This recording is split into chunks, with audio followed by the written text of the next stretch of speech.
Hello. Cool. We're on.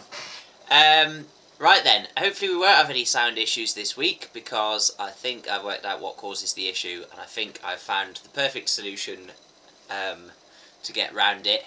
So hopefully this week we should have audio. Yeah. And I should be audible as well. So fingers crossed it's all fixed. But if you do hear if you do not hear any silent bits, then leave us a comment and I will endeavour to sort it out. Hey Chrissy, thanks for tuning in. Nice to see you again. Yeah, today's topic is another DADGAD one. I've been meaning to make some videos of myself actually playing the arrangements in the latest book of DADGAD tabs. I basically just haven't had time because the shop's been going crazy with loads of things going on, just really busy trying to get expanded, ready for when lockdown ends and we can start having people in again, which will be really nice. Really looking forward to that. Yeah, we've been very busy with online sales and repairs and obviously lessons over Zoom and all sorts of stuff. So I just haven't had time, sadly, to promote the latest book of DADGAD tabs. But I thought today, for a bit of fun, I remembered ages back when I released my first book of fingerstyle arrangements in standard tuning, I did a series where I gave myself an hour to arrange a tune in. And so today I thought I'd do a DADGAD one, and this is probably going to take a little bit longer than the old ones did because I am not as familiar with DADGAD as I am with standard tuning. I don't play in it very much, or hardly at all really, to be honest. But I do like writing arrangements in it, and I thought it would be a laugh to have a go. So what I'm going to do is I've picked one of the play-alongs from the Folk Friend website, which is the one for McMahon's, which is a classic reel in G major, and the B part's in A Dorian. You can tell, you might be thinking, how do you know it's in A Dorian and not G major? Because they've both got the same notes in, you know. Oh, what have I done with my mode wheel? That would be useful right about now, wouldn't it? I tidied my desk earlier, so lo and behold, I can't actually find anything. I don't know what I did with that. Oh, it's in there.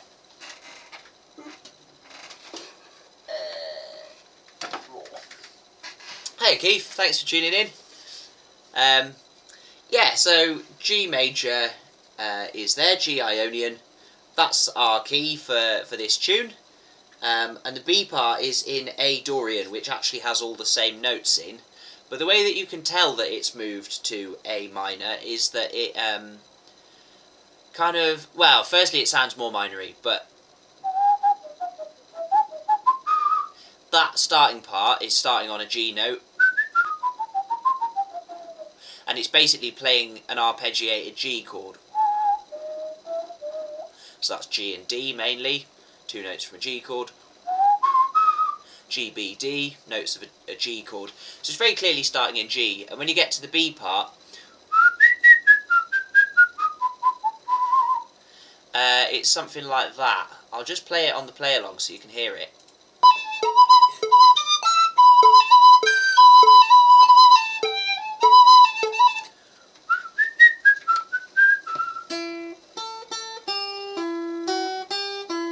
Like that. So we're starting on an E, and then we're going straight up to an A.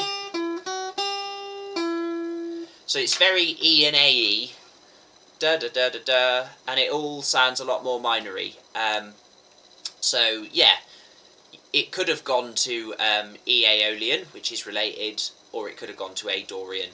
To my ear, it sounds a lot more AE. It's got a lot more A in it, therefore it's in A Dorian, and that's kind of the chord options that I'm going to follow for the B part. So starting on A minor. When I'm starting out with these kind of fingerstyle arrangements, the first thing that I like to do is work out how I can play the key scale in the tuning that I'm in a convenient way.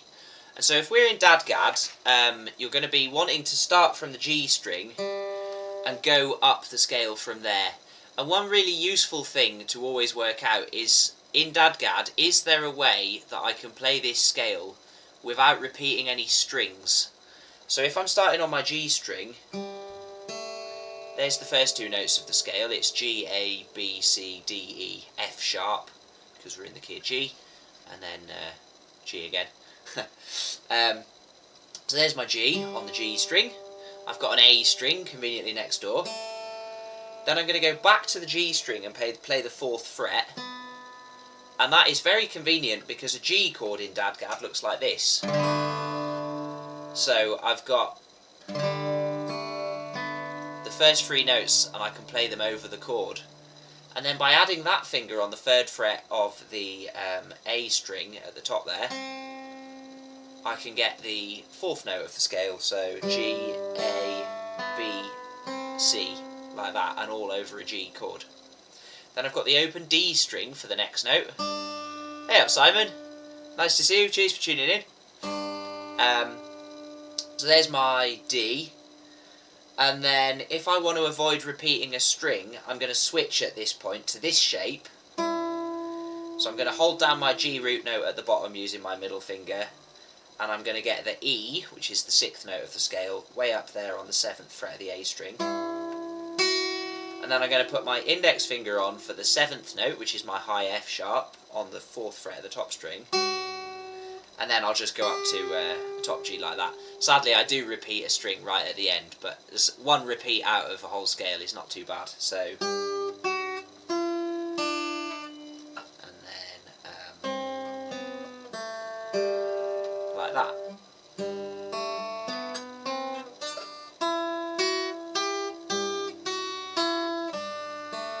Oh, have I missed one? Something like that.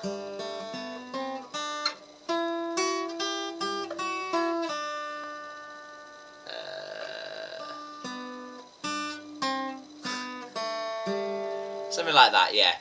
You can find, I think you can find a download for this this scale. I made a download for it once before, and it's available for free on the Folk Friend website. I'll just give me a second. I'll see if I can find it and put a little link on there so you can download it if you haven't already. Yeah, here we go.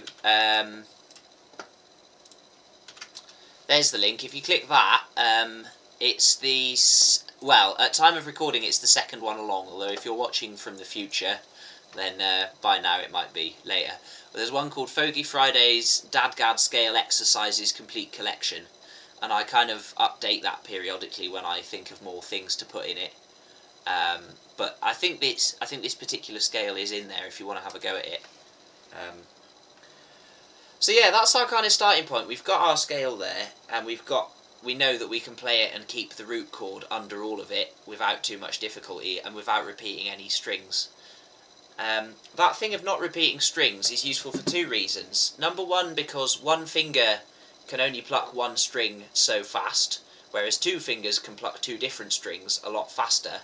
So generally your tune will only be going to adjacent notes or moving in thirds, and if you can find ways to do those 2 gaps without repeating a string, then you'll be able to play the melodies a lot more quickly.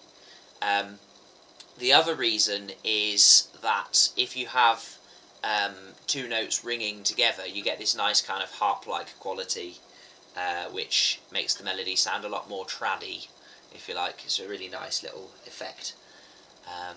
So yeah, that's why this scale is a useful thing to practice. When we get to the A Dorian bit, it's going to be the same kind of deal, mostly the same kind of shapes, but we're going to try and use A under all of it. And that's going to be very easy because we've got an open A string, so that can be our root note for that. So let's start having a little look at the tune. I'll play it from the beginning on the play along.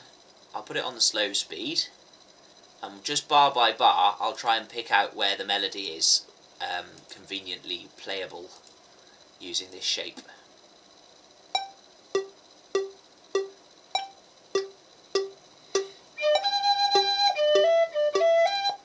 So, first bar. That was easy. I'll try and stick that over a G chord if I can. Just, actually, before I go any further, let's have a think about what kind of bass feel I want to go for. There's lots of options when you're arranging things. You could go for 1 chord per bar, for example, so just a bass note. Something like that.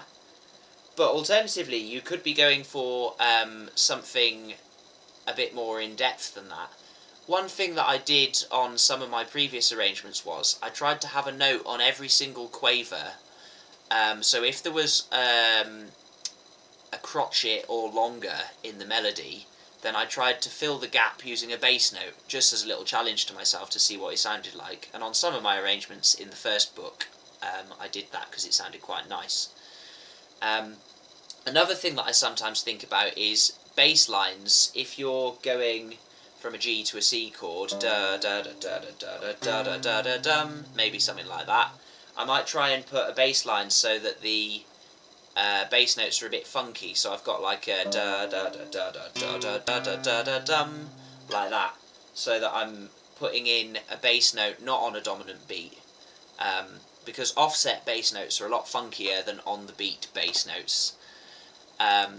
I generally, personally, like to try and, if I'm going for that kind of vibe, I try and come up with a formula like dum, dum, dum, dum, dum, dum, something like that, so that we've got like a kind of constant funky figure in the bass, and then I try and keep to that throughout as much as I can. Other people that I've spoken to about arranging tunes say that they do completely the opposite, and they like to keep it as varied as possible. So there's not really any rules with this. Of course, it's only a science that's existed for, you know, probably less than 200 years. So there's really no traditional way of arranging tunes. You know, it's not a traditional thing. It's a recent tradition, if you like. Well, that's my thoughts on it anyway. For this particular arrangement, though, what I want to do, I did a video recently about a John Fahey tune called Sligo River Blues, and it's dead simple, that tune. I really like the way he's just, the bass line is always root, fifth, root, fifth, root, fifth, root, fifth, and it doesn't really deviate from that. But then above that, he's got some really cool little triplet things. He's got some things that are in sets of 3 quavers but repeating figures, so that they're kind of drifting in and out of phase with this very simple bass line. And I thought that was really cool, so I'm going to try and keep that kind of root 5th bass line for this particular one, just as a bit of a challenge to see if I can keep that going all the way through. So my root 5th for the G, something like that, G, D, G, D, G, D, G, D. So let's see if we can get that together with the tune. There we go, that's the first bar done. You can see there my thumb is going root, 5th, root, 5th, and so I've lined up my top 4 strings with my top 4 fingers. So I'm starting on my middle finger, plucking the G string. Then my thumb moves up to the higher D string. And then when it's not my thumb's turn to pluck that string, but I need it for the next note of the tune, because the tune goes like that. So I've put my thumb back down then to where it started, and I then do the middle D string with my index finger. Now I'm going back to my index finger and my thumb is back down at the bottom again. And then when it would then be my thumb's turn to do the D string again, so my thumb does it there. So I'm kind of keeping a formula going all the way through, and that's going to make my life a lot easier when I get to playing it faster, hopefully. There we go. I'm going to, let's see, for bar 2, the notes are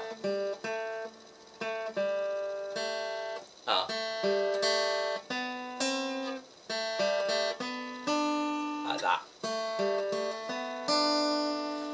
I'm going to do that,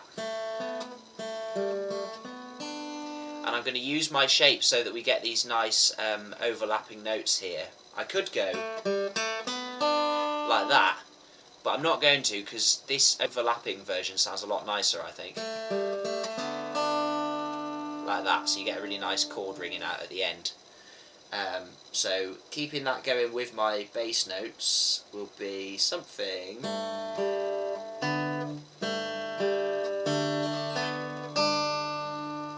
like that. Now here, that is da do do. That's a crotchet in the original melody, like that.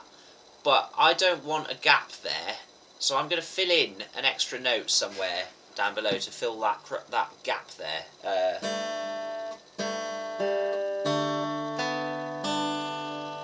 Here, there's a little gap, and I'm going to fill it in with an arpeggio.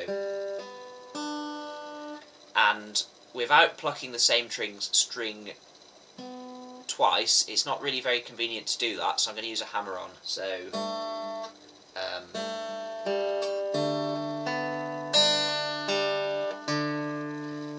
that's where my hammer-on would be with that D note. Something like that. Is there a better way I can do that?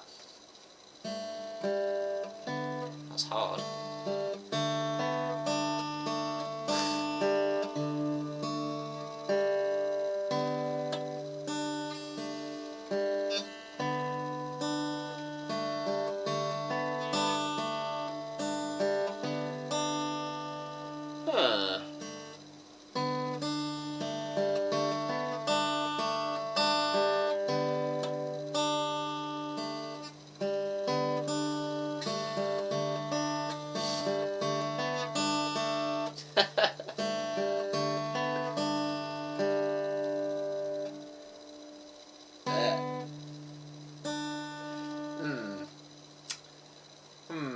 I'm not sure what's the easiest way to do that. None of them are really very easy.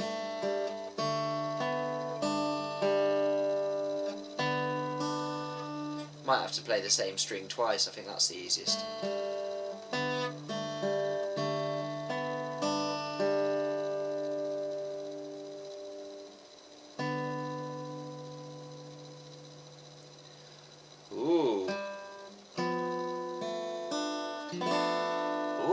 Nice tasty 7 chord. Oh, we could put one of them in. Right, let's do that. The next bar of the tune is going to go to a C chord, because we've got...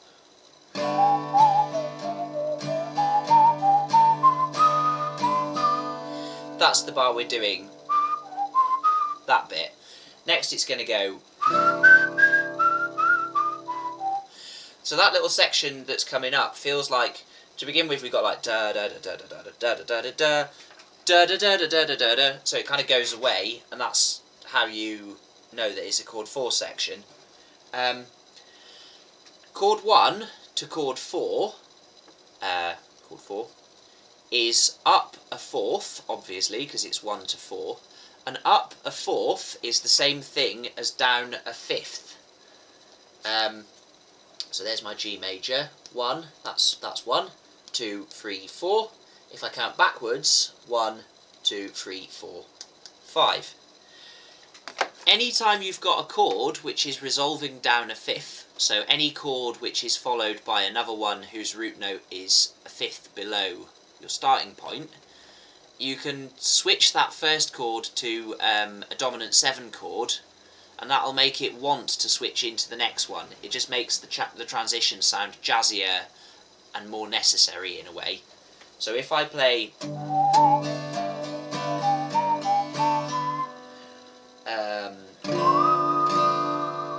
with that lovely G7 there, so then it really wants to go into my C chord following that. So let's do that.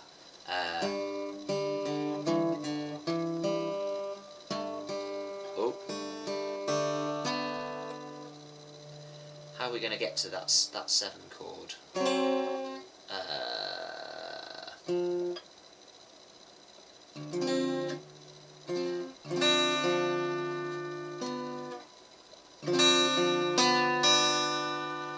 Okay, yeah, I can't comfortably keep a G note at the bottom there, because I can't practically finger it. But if I play the notes of a G7 chord, and I just let it go down to D at the bottom, what you get there is, that's actually a D minor 7. And then I'm going to switch to my melody note there, and that just sounds really nice. So I've basically played a G7, except that it's got a D at the bottom of it, so you could call that an inversion of a G7 chord, or it's also just happens to be a D minor chord. I hope this isn't getting too meta. Pretty much what I'm thinking in my head is, if I play G7 it'll want to go to C, that's what the next bar is going to do. Oh, I can't physically do that, what else can I do? Oh, that sounds okay. You know, you don't need to know it's a D minor 7 and also an inversion of a G7, you just need to know, I can't play G7, oh I can play that, that sounds quite good. Winner. So, we've got the first couple of bars, something like...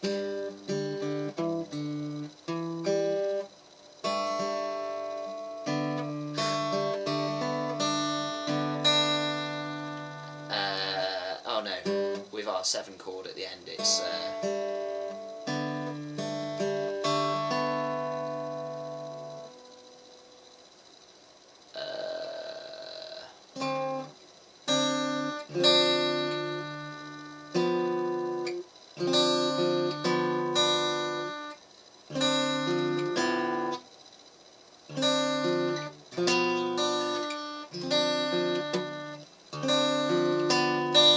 something like that.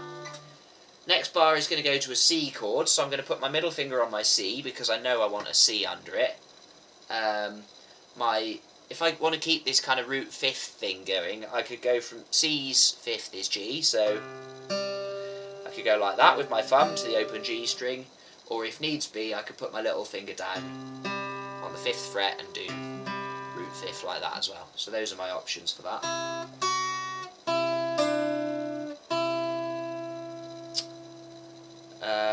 This bit is going to be tricky without repeating any strings.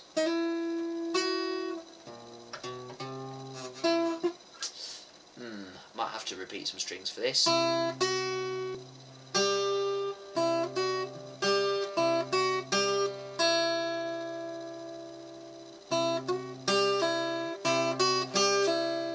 If you do find yourself repeating a string, think about using hammer-ons, because you can hammer on faster than you can double pluck, if you like. So either I could hammer on or I could pull off. So I could hammer on like that, and then I could pull off like that.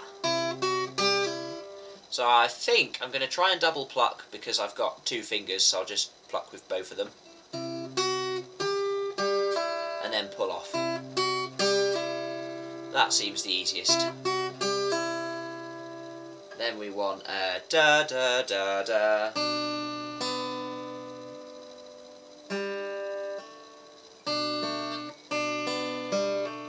Like that. Now with this one, if you think about the fact that I wanted to do the root 5th thing with my thumb always, that means that I'm going to end up doing B and then G with my thumb. This B on the left, by the way, what I'm doing is, I started on a C chord. I could have played this whole da da da da da da da da, or however it goes. I could have played C under all of that. Instead, what I'm going to do is link my C to its related minor chord, which is A minor. So I'm going to go C, B, and then down to an A minor chord. Something like that one, for example, or something A minor-y. So I'm just replacing a big section of C with a link from C to its related minor. Then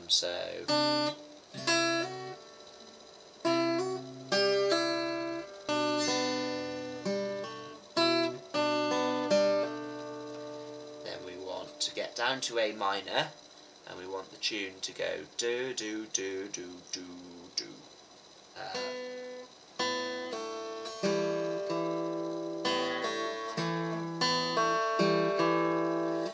So for that bit, my thumb's going root 5th there on an A minor chord, and I'm going to pluck the melody with a little pull off at the beginning to avoid a repeat.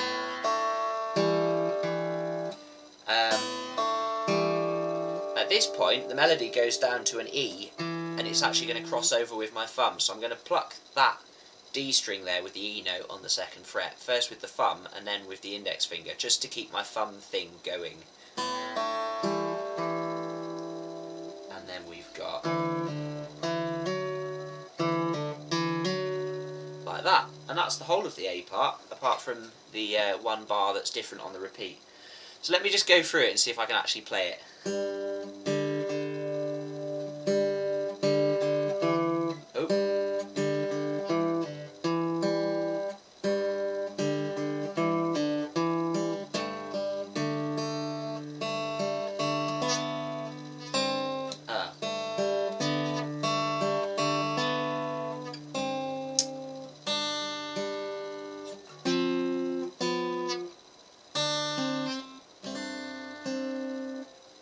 How does that fit in there? There was a 7 in there, wasn't there?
That's it.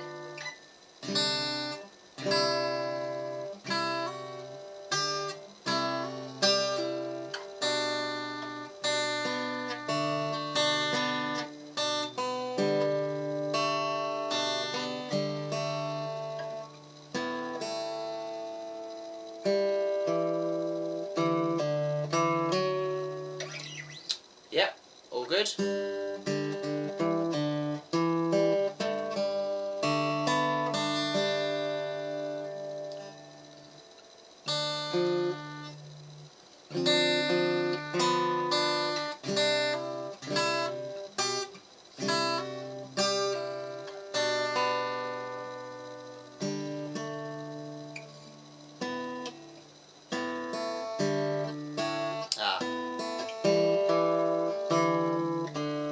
Right, that's it. The repeat bar is very slightly different the second time round. It's just got one note that's a bit longer.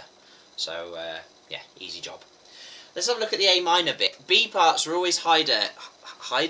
B parts are always harder in DADGAD tunes because B parts tend to be higher than A parts. And obviously in DADGAD, you know, you've only got and in standard tuning too, actually, you've only got so much of a range that you can comfortably play. So this may be trickier, but let's have a look. So we've got that is our starting point for the B part, and I want an A minor under it because it sounds kind of A minor-y to me. Just massage my hair back into some sort of more normal configuration. How are we going to do this with the fifths? So we're going to want root fifth for A is going to be A and then E.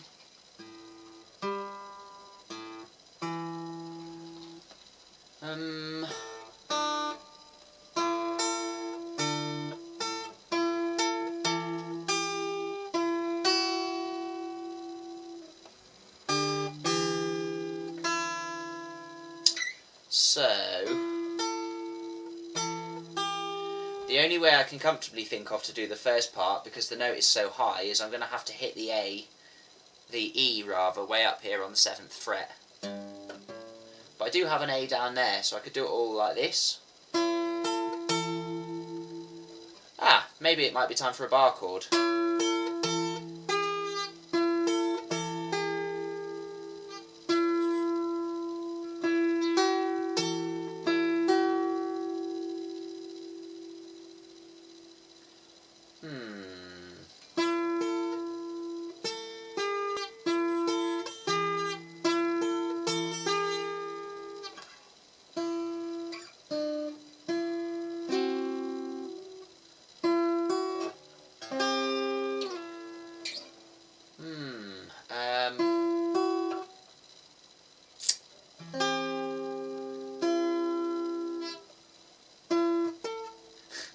It's now that I wish I hadn't set myself the constraint of trying to get the root fifths in, because it's really hard on this part.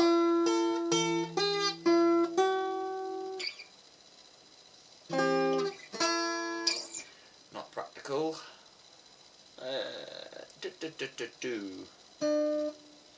We may have to not do root fifths on this section.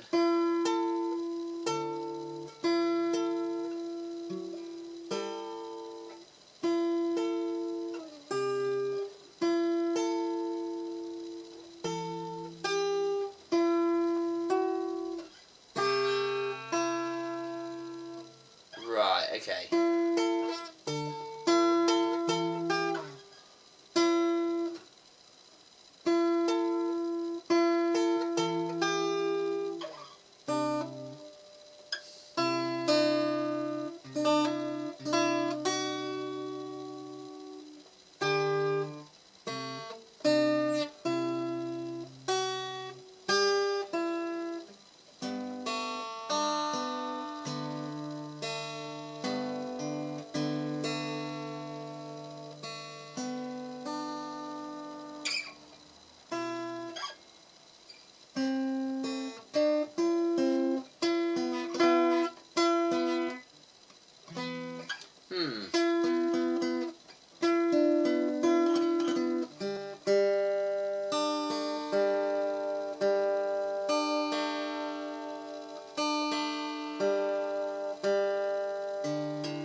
Yeah, I think this section is only doable with a bar chord, really.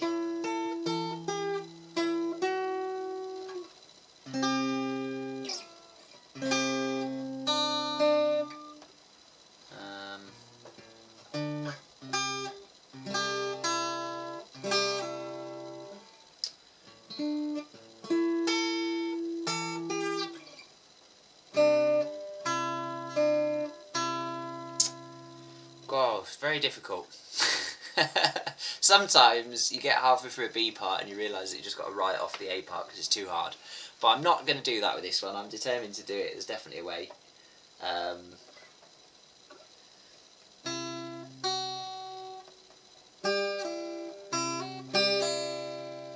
that bit's easy enough. It's just the first part that's hard.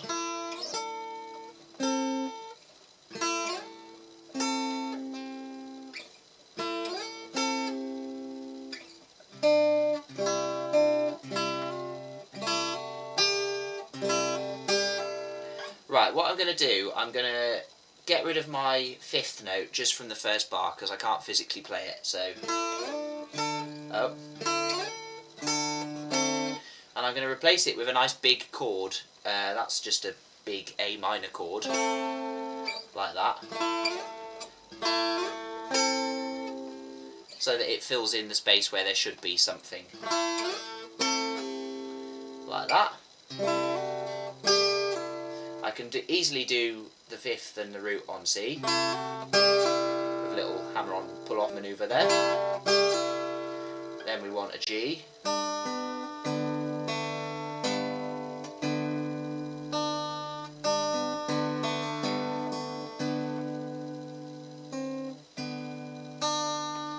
Yeah, okay, that's all good. Done. Now it needs to go dum bum ba da da da da da da da dum. There's all sorts of possible chord choices for that one, but I'm going to stick with G because it's simple.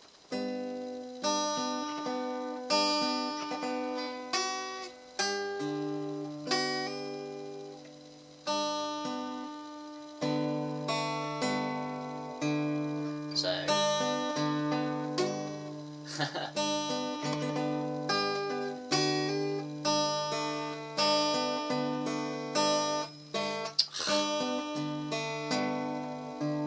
Right.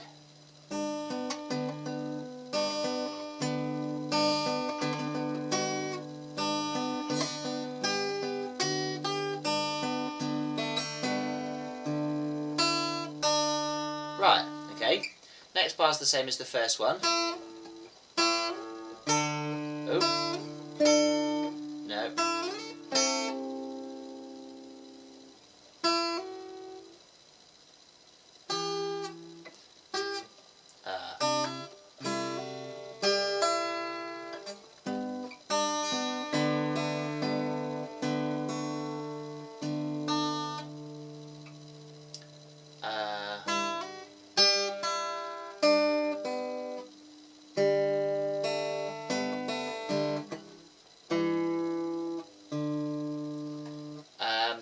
just at the end of this bar, we've got a big long chunk on G there, even though we're in a kind of A minor-y section.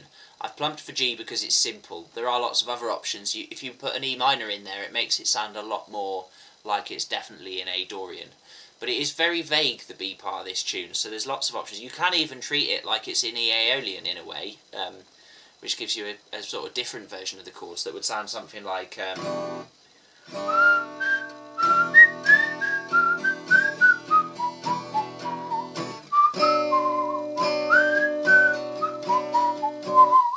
I mean, that one's a bit tenuous, but it's sort of possible. So there are loads of options, but I'm going to stick with G there. But because we're going to end this section by changing back to G, we want there to be a very definite 5-1 in G to make the section feel like it's changed keys back to G, ready for the start of the A part. So I'm going to have to stick a D7 or a D at the end of this, going back to G to make the section sound finished. So with my starting point on A and then my big block of G, I want a D near the end. So I'll play it through from the beginning again, and then we'll see if we can fit one in near the end.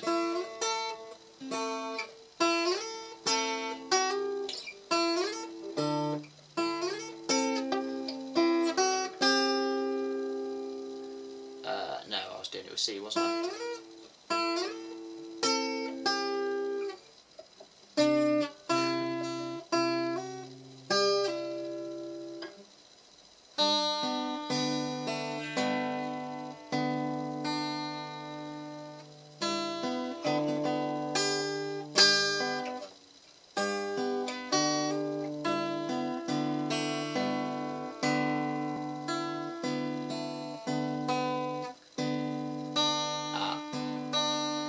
Repeats.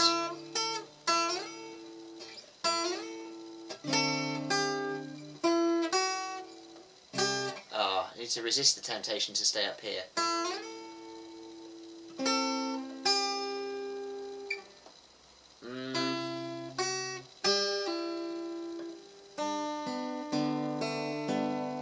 So here is the part, somewhere around here I'm going to want to get a D in.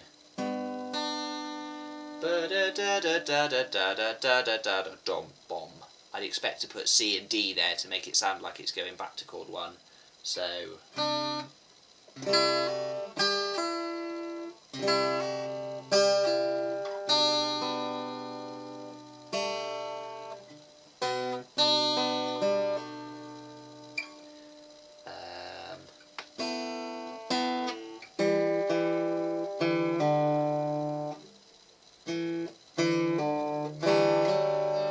there we go. So what I've done there, I've started on C, da, da, da, da.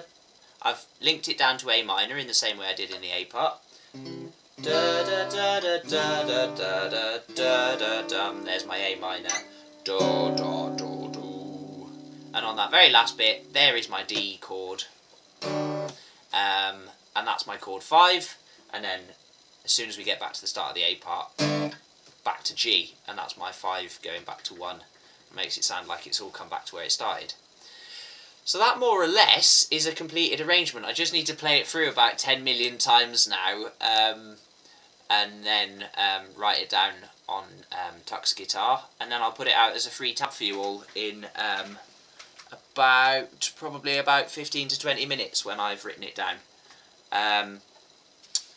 So yeah, the main kind of points, I suppose, the first thing always, if you're trying to write a DADGAD arrangement, and I do suggest it because it's really not hard, you know, there's so many possibilities, there's really no wrong answers. All you need to do first is work out your framework for what chords you like under a tune. Maybe come up with a very rough 1-4-5 only kind of version, and then maybe come up with a few potential substitutions, because you may find in context that some are easier to play than others. Then work out your scale, try and work out a shape for it which is going to not repeat any strings. D and G, obviously in DADGAD, they're particularly easy to do that with, and there are downloads, as I've mentioned in the chat, where you can find my suggested scales for those where you don't repeat strings. Then after that, work out how to play the tune with those shapes.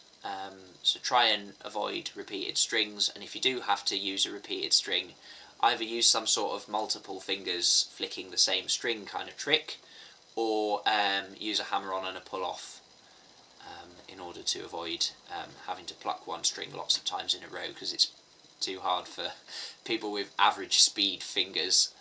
I do see a lot of these amazing fingerstyle guitarists, you know, particularly like Jordan Lively, who we had on as a guest a couple of months back, and Tony McMahon's, obviously the original Irish guitar fingerstyle master, and there's loads of other great players out there as well, and they've got these little skinny fingers and they play really, really fast. Well, I have fat, stubby, spade fingers and I can't play fast. I'm sure with enough hours of practice I might learn to do it, but you know, for us mere mortals who have regular fingers and lack the willpower to force themselves to learn to play quickly, these little tricks like hammer-ons and avoiding repeating strings, you know, they make your life so much easier. After that then, the next step is to just start writing. I suggest, if you do get Tux Guitar, by the way, Tux Guitar is awesome, it's free, it's really easy to learn to use, it's honestly the most intuitive bit of music writing software I've ever used, and it's free. I mean, it's unreal how good it is. If you go on the settings on it, you can set up what tuning you want the guitar to be in, and then you just write tabs using numbers on it, and it really is extremely simple to write with, and much quicker than trying to write it down as you go along. So I really recommend Tux Guitar to you. I'm not sponsored by them because it's free. So yeah, it's great, go check it out. By the way, on the subject of Tux Guitar, if you do download the DADGAD fingerstyle guitar ebook version from the Folk Friend website,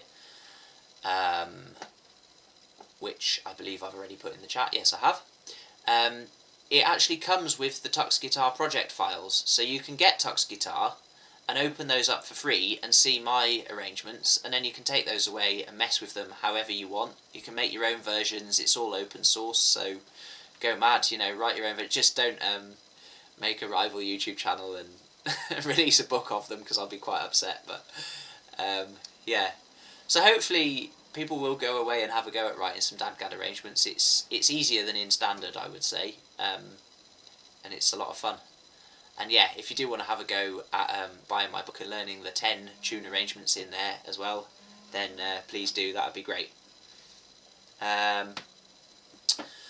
So yeah, I haven't really got much else to say on that. I might try and just play through it once more while it's fresh in my memory, and then I'll probably sign off. So while I'm doing that, if anyone's got any questions about anything, or anything that you'd like to see in future Folky Fridays or more in-depth videos about, or any guitarists you particularly like, or songs you want to see, or anything really, stick them in the chat and I will try and help out with those or make videos about them in future.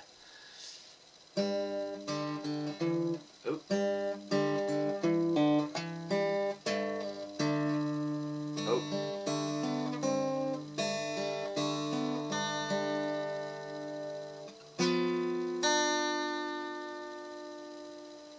Oh, I want to get that D in there.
something like that. Yeah, I think I've basically got it, yeah. So I'll go away and write that down, and I'll put it up as a free download shortly.